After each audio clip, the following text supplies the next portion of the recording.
Olá pessoal, esse vídeo aqui ele vai ser referente às aulas 11, 12 e 13 que estão disponibilizadas aqui no Classroom, tá ok? Então vamos lá comigo pra gente conseguir compreender e entender o que seria então essa fonética e fonologia. Do que se trata a fonética e a fonologia dentro da língua portuguesa. Lembrando que todo o material utilizado nessa aula sobre fonética e fonologia vai estar lá no nosso livro didático, tá? Começando lá na página 186, seguindo na 187, 188, 189, que nós vamos ter atividade, terminando na 190 também com o restante da nossa atividade. Para a gente trabalhar então com fonética e fonologia, nós vamos trabalhar então com os sons e letras dentro das palavras. Primeiro a gente vai descobrir o que é som, o que é letra, né? Como é que se faz essa contagem dentro da língua portuguesa, né? E o porquê que se faz essa contagem dentro da língua portuguesa. Então, quando a gente fala uma palavra, a gente emite somente o som dela. Já quando a gente escreve esta mesma palavra, a gente vai trabalhar com alguns outros dilemas que a gente precisa lidar dentro da língua portuguesa. Por exemplo, saber que letra vai ser utilizada. Por exemplo, palavras com som de C, que às vezes pode ser um S a ser utilizado. A gente precisa saber se é com S ou com C. Ou palavras com S e Z, que às vezes o S vai ter o som de ZA, Zé, Zi, Zozu, mas que nós devemos utilizar um Z, nós também devemos saber quais são essas palavras. E é por isso que serve a fonética e a fonologia das palavras. Porque as letras que constituem uma palavra também vão ser constituídas por fonemas. E esses fonemas quer dizer que nós vamos lidar com os sons dentro das palavras. Então, o que é fonema? O primeiro questionamento que a gente tem aí no livro, no primeiro quadrinho que a gente adentra na 186, é justamente falando o que é o fonema. Acompanha comigo lá no livro. Fonema é a menor unidade sonora de uma palavra.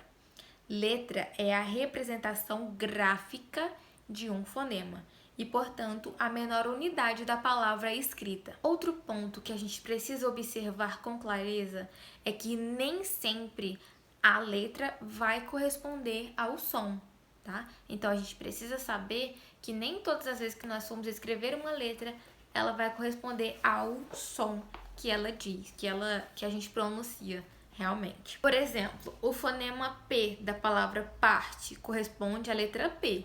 Então, nós sabemos que o fonema P corresponde à letra P. Então, aqui nós temos uma coisinha que é correta e certa, que é bem tranquila. Já o fonema S, de sendo e assiste, corresponde à primeira palavra, a letra S, e na segunda, as letras SS. Porque quando a gente escreve assiste, nós utilizamos dois S's, né? E não um. Mas o som que nós emitimos é o mesmo da palavra sendo, né? Que lá no início nós utilizamos só um S. Quando eu passo para o meio da palavra em que eu vou ter esse S entre duas vogais, eu necessito dobrá-la. Essa necessidade de dobrá-la é justamente onde vai entrar a não correspondência, né? Da mesma quantidade de números e letras nas palavras. Há também a situação em que uma combinação de duas letras representa um único fonema. Nesse caso, nós temos os dígrafos. A palavra acharam, né, com CH. Por exemplo, as letras CH representam um único fonema, o fonema che. Bom, a gente lê che. O dígrafo, o que é o dígrafo então? O dígrafo vai ser a combinação de duas letras que representam um único fonema. Nós temos aí no nosso quadro, que é para vocês anotarem ele no caderninho de vocês, um quadro dos dígrafos, que nós temos lá. Os dígrafos RR, que é o fonema R, como exemplo, carro. Os dígrafos SS, SC, SC cedilha e XC correspondem ao fonema S. Por exemplo, assiste, nasce, cresça e exceção. Os dígrafos NH, que é representado pelo fonema N, tá? Nós temos aqui uma descrição completa de como é que são escritos esses fonemas. Às vezes, eles não representam a mesma letra, tá ok? Vai ser basicamente um desenho para representar os dígrafos subsequentes. Então, lá, por exemplo, no NH, como exemplo, nós temos manhã. Manhã tem NH, mas contamos apenas como uma letra, né? Como um fonema. LH também é a mesma coisa, como exemplo, palha. CH, chave. QU, queijo. GU, guerra. AM e AN nós temos ampola e andar. EM e EN, né? Em ou en, nós temos templo e lento. Im ou in, nós temos fim e lindo. On ou on, nós temos compra e onde. E ou nós vamos ter bumbo e mundo. Relembrando que esses dígrafos, todas as vezes que eles forem encontrados dentro das palavras, eles não vão contar como letras separadas. Eles vão ter que ser sempre contados como um único som, tá? Representando um único som.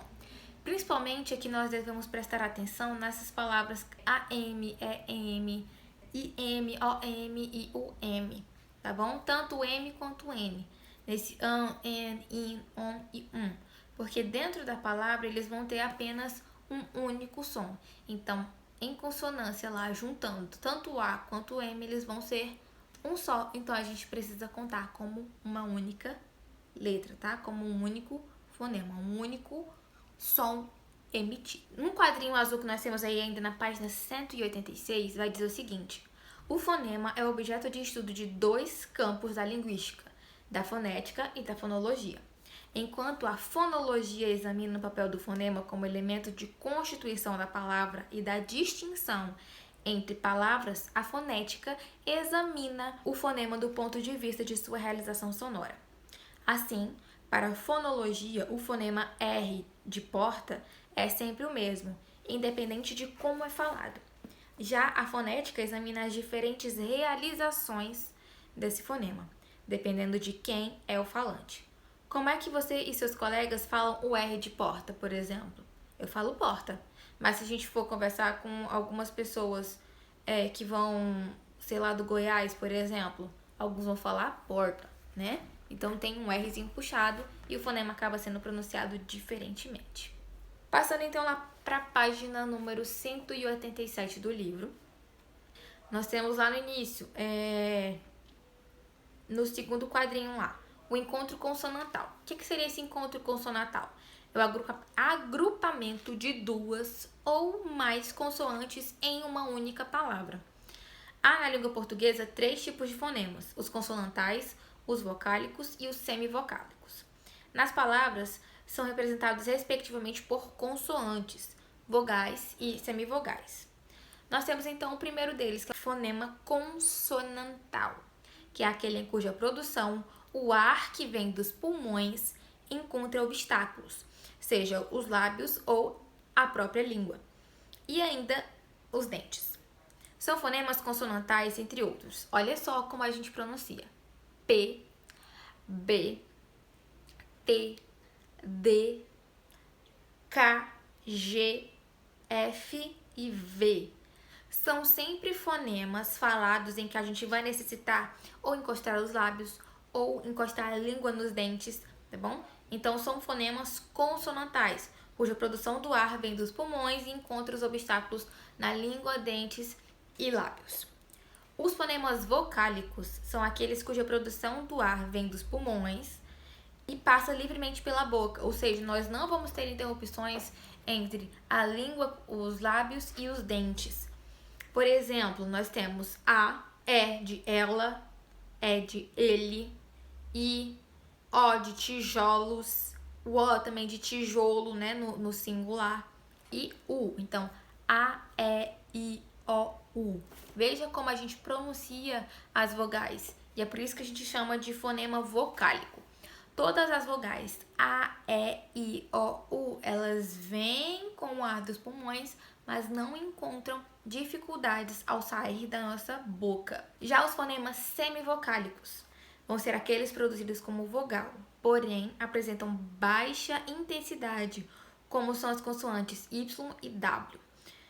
Ou seja, I e U fracos, pronunciados com baixa intensidade. Na palavra sair, por exemplo, temos a consoante S e as vogais A e I. Enquanto sair, temos a consoante S, a vogal A e a semivogal Y. Então, sair com acento, nós temos consoante S, vogais A e I. E sai, nós temos a consoante S e a vogal A e a semivogal I. Porque o sai, o que fica evidente vai ser justamente a letra a vogal A. E o I aí vai ter um som mais fraco e a gente chama ele então de semivogal. A vogal pode constituir sílaba sozinha, como na palavra amor. Então, as vogais elas vão ser as únicas capazes de constituir uma sílaba. Por exemplo, na palavra amor, quando a gente separa as sílabas, na separação silábica, nós deixamos a letra A sozinha e na outra sílaba nós temos o restante da palavra mor. Então, amor. É a única forma, vai ser justamente com as vogais, de ficarem sozinhas e vão constituir assim uma única sílaba. Quando nós temos a situação, por exemplo, de achar que uma consoante pode fazer a mesma coisa, estamos errados, não pode. Somente as vogais podem constituir uma sílaba, tá? Caso contrário, toda consoante deve ser acompanhada de uma vogal para assim ser chamada de uma sílaba. Ainda na 187, nós temos aí no quadrinho abaixo o que é sílaba, que é um som ou um grupo de sons pronunciados em uma só emissão de voz. Então, esse grupo de sons, ele vai ser em conjunto, ele vai ter um só som, tá bom? E é isso que a gente vai chamar de sílaba. E é muito importante que a gente aprenda justamente a separação das sílabas. Quando em uma sílaba há o encontro de uma vogal e uma semivogal, forma-se então um ditongo.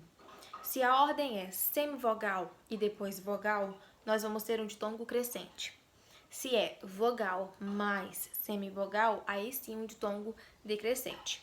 Mal é um exemplo de ditongo decrescente e água um exemplo de ditongo crescente. Então, nós vimos o que é um ditongo e agora a gente vai passar a ver o que é um tritongo.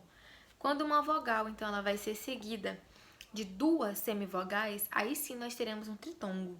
Em um tritongo, a vogal fica sempre no meio da sílaba. Então, primeiro nós vamos ter uma semivogal, vogal e depois outra semivogal. O exemplo que nós temos aí é da palavra Paraguai. Pa, primeira sílaba, ra, segunda sílaba e guai, a terceira sílaba. O tritongo se encontra na última sílaba, né? Em que nós vamos ter as letras U, A e I. Aí sim nós teremos um tritongo. Quando duas vogais se encontram, temos um hiato. Nesse caso, as vogais ficam em sílabas distintas, ou seja, vou ter as vogais juntas na palavra, mas quando eu precisar fazer a separação silábica, elas vão ficar em sílabas distintas, em sílabas diferentes. Nós chamamos isso de hiato, porque elas não vão ficar juntas em uma mesma sílaba, formando assim um ditongo ou um tritongo. Por exemplo, nós temos a palavra saída. Nós vamos separar sa e da. E assim teremos um hiato. Então, em um resumo, nós temos 3 tipos de encontros vocálicos, que vão ser o ditongo, o tritongo e o hiato. Ditongo, 2 vogais, tritongo, 3 vogais e o hiato, quando há necessidade de separar as vogais, cada uma em uma sílaba distinta. No quadrinho azul, ainda na página 188, nós temos as regras básicas de divisão silábica. Pessoal, e aqui é o que entra uma coisa muito importante. Divisão silábica deve ser algo estudado sempre, algo estudado na sua vida para sempre. Por quê? Quando nós formos passar para a parte da redação lá mais para frente, na segunda, terceira série, quando a gente tem um contato maior com a dissertativa argumentativa, a gente vai precisar escrever mais textos. Não que vocês já não escrevam agora, vocês já escrevem bastante textos agora. Então, é interessante que a gente já tenha essa vivência de saber como é a separação de sílabas, para que a gente não erre quando for necessário escrever um texto, né? Um texto que vai necessitar justamente uma estrutura mais completa, mais complexa. Então, é interessantíssimo que a gente aprenda como é que se dá a divisão silábica. Então, nesse quadrinho azul, vai explicar um pouquinho das regras da divisão silábica. Vamos aprender agora como que é. A primeira coisa, falando sobre as que não se separam. Então, o que não posso separar dentro de uma sílaba? Primeira coisa, as letras dos dígrafos.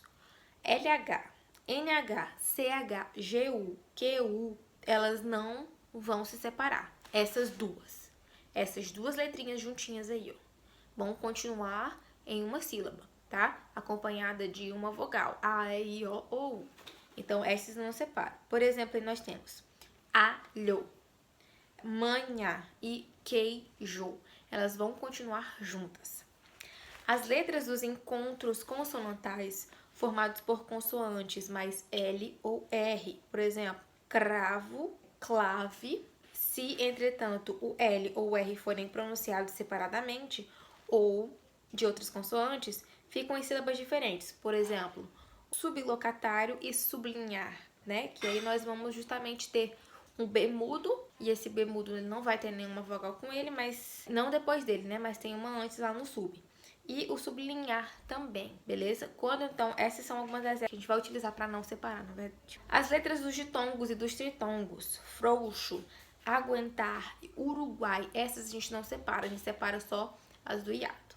Então, essas aqui foram as regras de quais as que não vão se separar, tá ok?